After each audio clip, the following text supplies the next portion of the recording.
Hi, I'm Michael. Thanks for joining me as we continue the course Building Your First Report in Power BI. Please subscribe to my channel for further updates on this course and any future videos. In this module, you're going to learn how to design data models in Power BI.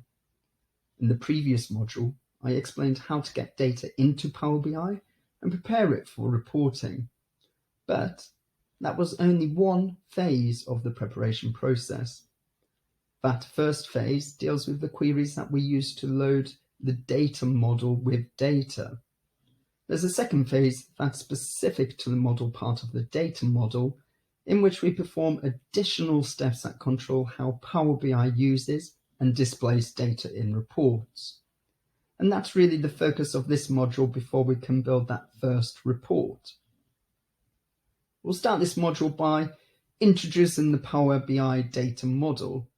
This is just a conceptual introduction at this point to help clarify the difference between the queries that we learned how to create in the previous module and the composition of the Power BI data model itself.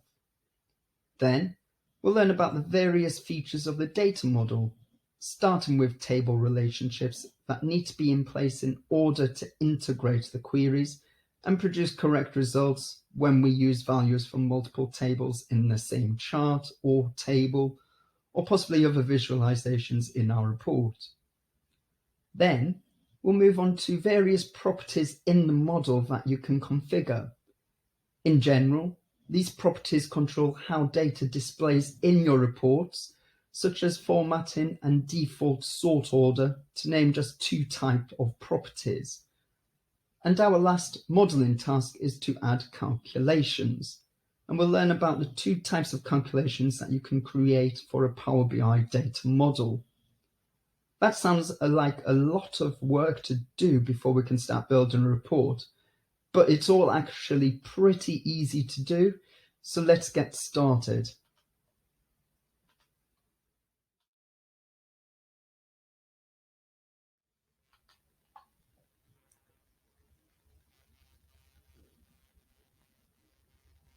In the previous module, we learned how to import and transform data. But all that does is prepare the data and load it into Power BI data model. We haven't actually worked on the model itself yet.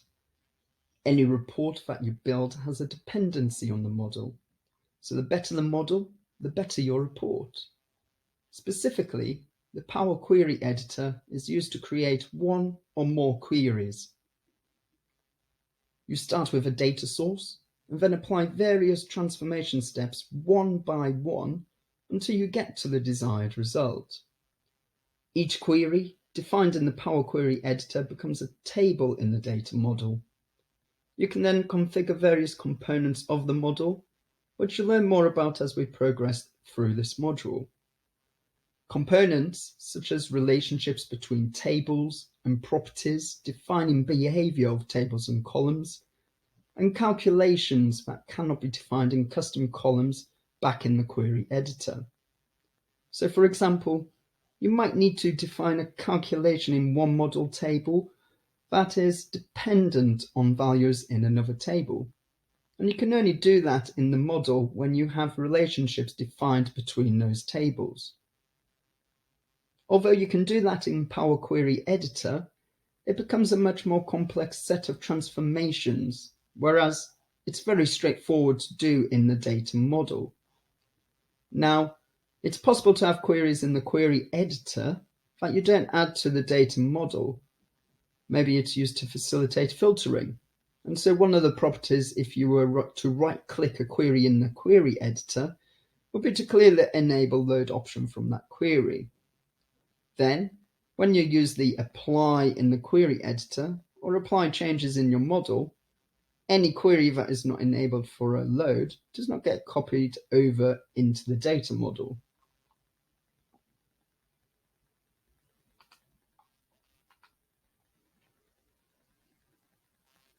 Okay, so let's start talking about defining table relationships. One of the most important tasks when building a Power BI data model is to establish proper table relationships. In some cases, Power BI can automatically detect these relationships, but you should always verify what was created, fix relationship definitions where necessary, and add any missing relationships. Our current data model has two tables with a one-to-many relationship. In a one-to-one-many relationship, one table has unique values in a column that match up to one or more rows in the second table in a single column. The requirement is to have only one column from each table represented in the relationship, and the table on the one side of the relationship must have unique values in a specified column. No duplicate values are allowed, whereas the many side of the relationship can have, and probably does have, duplicate values, because that's why it's many side. In this demonstration, I'm going to show you how to create a one-to-many relationship. So let's go to the Model tab of the designer on the left-hand side. And here we can see the two tables, movies and genres. This line here, between the two tables, means that Power BI has automatically detected the relationship. But if it wasn't here already, you would need to add it.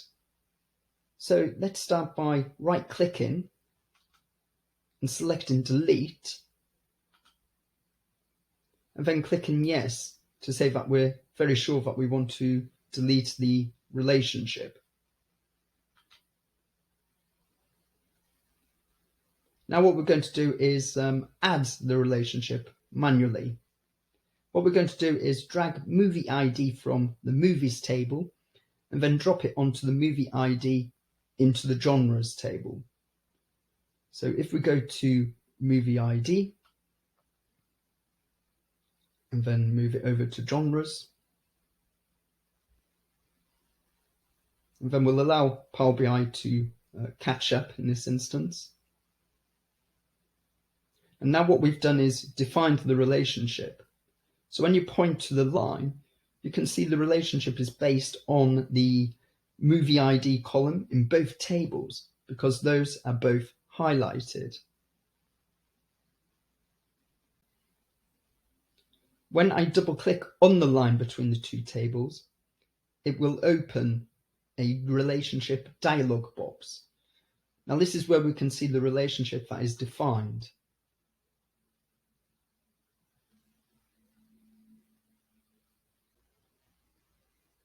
So what you can see here is that we have the genres on the top with the movie ID column selected. And you can see that it's highlighted here, and the bottom table movies also has the movie ID column selected. So that defines the relationship based upon the movie ID columns in both tables. In the cardinality drop-down list, Power BI has specified that this is a many-to-one relationship. In other words, there are many genre rows potentially related to a single movie ID row in the movies table. There are other types of cardinalities, but you can learn about those in other Power BI courses later on. Okay, so let's look at configuring model properties. First, each object in a model, that is the tables and columns, which are known as fields in the model, each object has a name and a description. Although I recommend renaming objects in the Power Query editor, you can also rename them in the model directly. Descriptions are helpful to provide additional information about an object if the name itself is not particularly descriptive. But that's typically only for models that you intend to publish and share with others in the Power BI service, not for one-time models that you can create for yourself. Next, another option to consider is whether to hide objects. You might consider hiding tables or columns so that the end result is a simpler model to navigate. That way, people don't have to sift through long lists of fields to find what they need to add to a report. Sometimes you might have tables or fields in your model that are used for specific purposes behind the scenes, but are not used for reporting directly. For example, you might have fields that are used only to set up relationships or to compute column values. And in those cases, you can simply hide those objects to keep them out of your way. Setting a default sort order for the values in a column can also be very useful. Power BI wants to sort text alphabetically and numbers in numerical order, but sometimes you need to override that. Our model in this course does not have any columns that require us to set the sort order, so I'll just make you aware that it's an option. You might need it when you have columns that you don't want to sort alphabetically, such as months in the year. Or maybe you have a product size like small, medium, and large. Then we have data types. Now, I prefer to confirm and adjust data types in the Power Query editor, but in the case of calculations, you still need the ability to configure data types in the data model itself.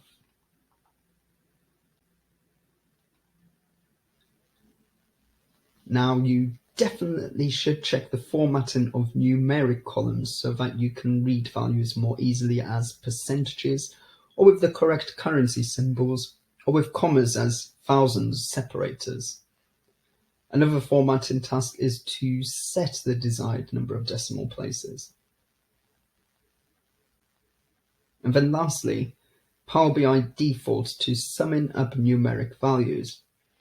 But you may need a different option, such as getting the average, or maybe you want no summarization at all. For example, you might have a column containing the year, which is a numeric value, but it does not make sense to sum those years up to get a grand total. So in that case, you can disable the default summarization. Okay, so in this demonstration, we're going to be reviewing and changing the demonstration model's properties. And I'm going to show you how to work with model properties. I'll show you how to add a description to a table, how to add identifier columns, how to review data types associated with table columns, how to configure formatting for numeric values, and finally how to set default summarization for numeric values. Okay, so let's go through our data model and check out the various properties that we can configure. Of course, any object, whether it's a table or a field in the table, has names that we can configure. So if you prefer to rename anything within the model, you just need to right-click and select the rename option on the menu, and then you can type the new name that you want. So if we head over to Movies and then go to Awards, right-click, and then you see this rename option here. Now we've already done all the renaming that we want to do inside the Power Query editor, so we can just leave this step for the moment. There are also properties that we can configure where you can add in a description of the table, and what we need to do is head over to the model page to do exactly that. Now, as you can see in the properties panel, we have the description box. So what I'm going to do is say something like, this table contains data from 2014 onwards. And then when we close this and go back to our report, we can hover over the table name, and we can see the description where it says, this table contains data from 2014 onwards. Now there are things that I would like to hide. So what I'm going to do is hide movie ID in the movies table. So we're going to click More Options and click Hide. And we'll do the exact same for movie ID in the genres table. So again, go to More Options and then go to Hide. Now for data types, everything should actually be configured properly by Power BI. So for example, release year, if we go to the Data tab, release year should be whole number, which is exactly what we want. And duration, if we click, is also whole number. So what I'm going to do is click the comma as an example, just from a formatting perspective. Now with values like durations, where I think the sum of duration is probably not something of interest to me, but maybe average duration is. This is where we can adjust the default summarization. So if we go to summarization and the drop down box and then click average,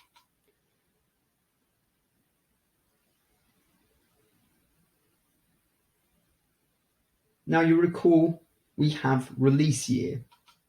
Remember, this is a numeric value, but it's not something that I want to see totaled. So what I'm going to do is go to summarization again, and then I'm just going to click and say, do not summarize.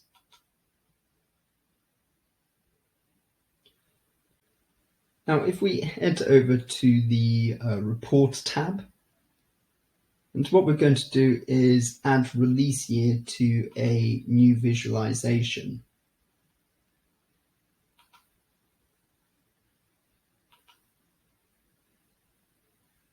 And we can see here that it does not sum up those values, which is exactly what we want.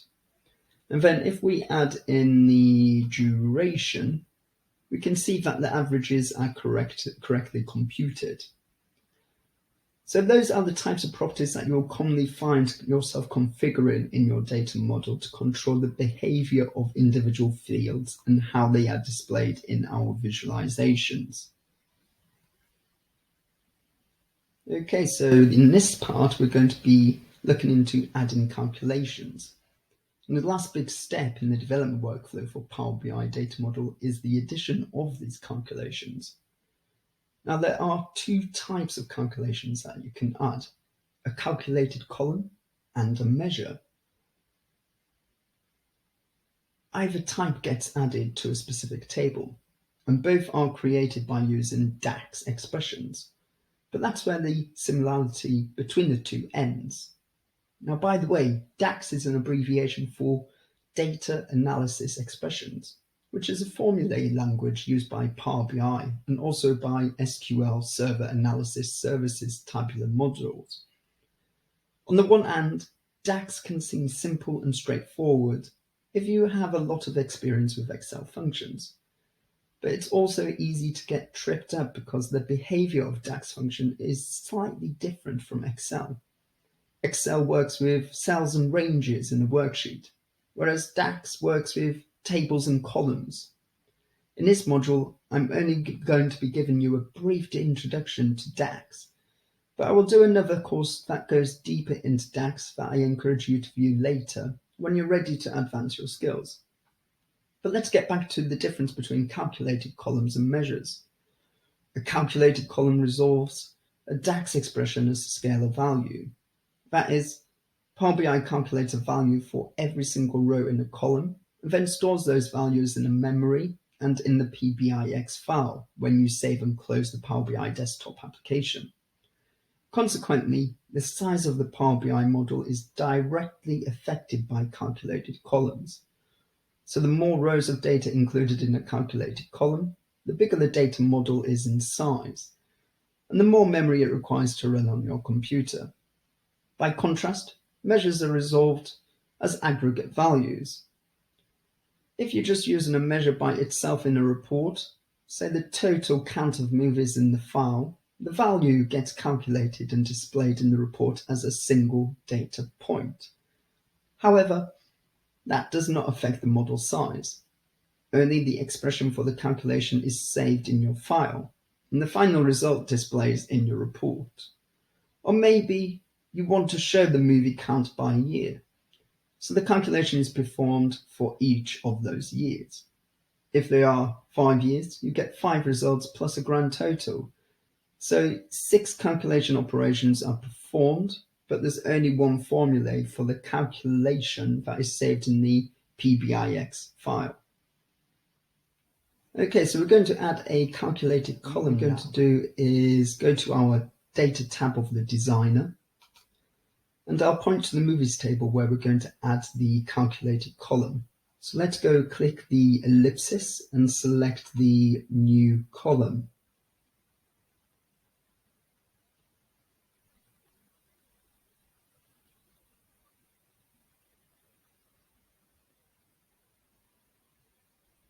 You can now see a new column has been added to the table here, and a formula bar displays where it's assigned the name column.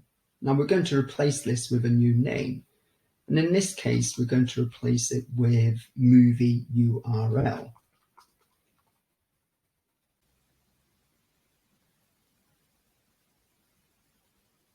We're going to create a simple calculated column here where I'm going to concatenate static text with the value found in each current row for movie ID.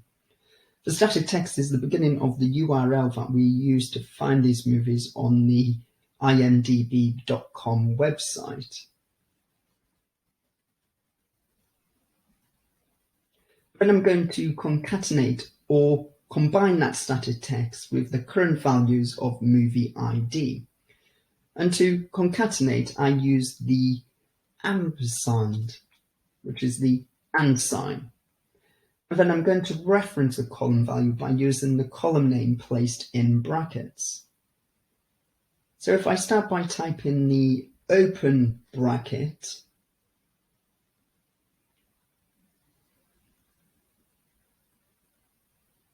Power BI displays the other columns in this table for me, and then I can point to and double click on the column, and Power BI finishes out that column reference by closing the brackets for me.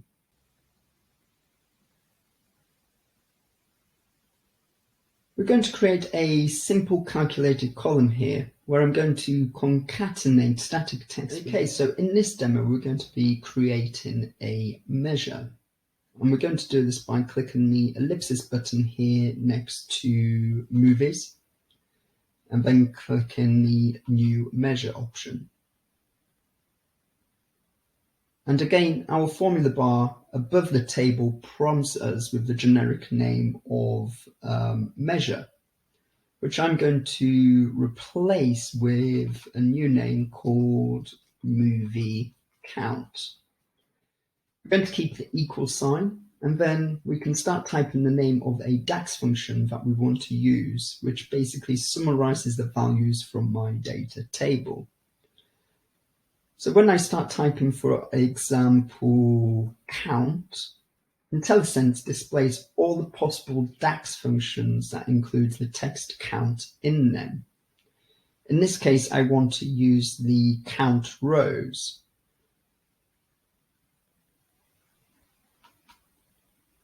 And notice the description of the function displays as well as part of the IntelliSense. When I select count rows by clicking it, the IntelliSense shows me how to use that function. In this case, we're going to include the name of a table in the parentheses that enclose the argument for the count rows function. I can start typing the name of the table, which will be movies. And you can see the list filters down to just the table name movies. I can then click to add this to the expression, and then I need to type a closing parenthesis to finish out this DAX expression. When I click the commit button, or you can press enter, the expression itself is validated by Power BI, and then it's added to my fields list with an icon to indicate that it is a measure. As you can see, it's different from the icon that represents a calculated column, and now I can use this in a visualization. So if we go back to our report and then click the chart that we already have on the page, we're going to be removing the duration, and then we're going to add in the movie count. Let's make this a little bit bigger. And you can see now we have the counts of movie by year. But notice these values are quite difficult to read because they're over 1000. So we can select the movie count in the field list, and then we'll be able to click the comma here to apply formatting. And now once Power BI has finished working on that, we can now review each of the columns in the visualizations and can see a proper formatting has been applied to the movie count.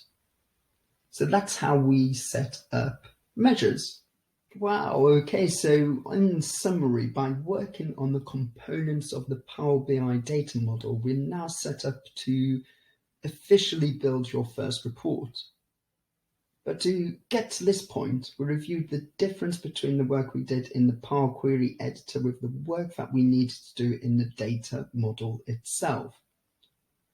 Then we went deeper into the specifics of the data model, starting with the definition of the table relationships. Sometimes, as mentioned, Power BI creates table relationships automatically, and sometimes you have to do it or you have to correct what Power BI created. Regardless, without proper table relationships, you will not see correct calculations in your report. So this is one of the most important tasks that you need to perform. Then, to polish up the model even further, we reviewed the various properties in the data model that affect what you see in the report.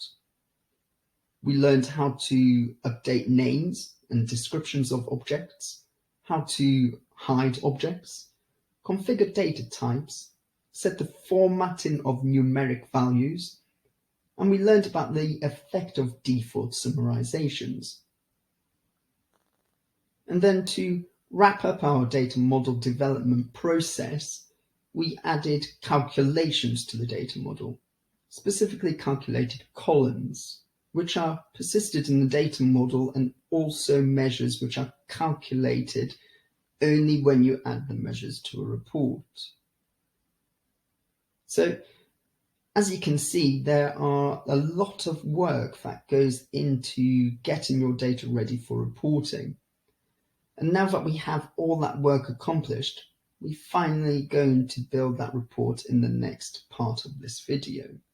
Now, if you are enjoying these videos, please subscribe to my channel and follow me on all my social handles.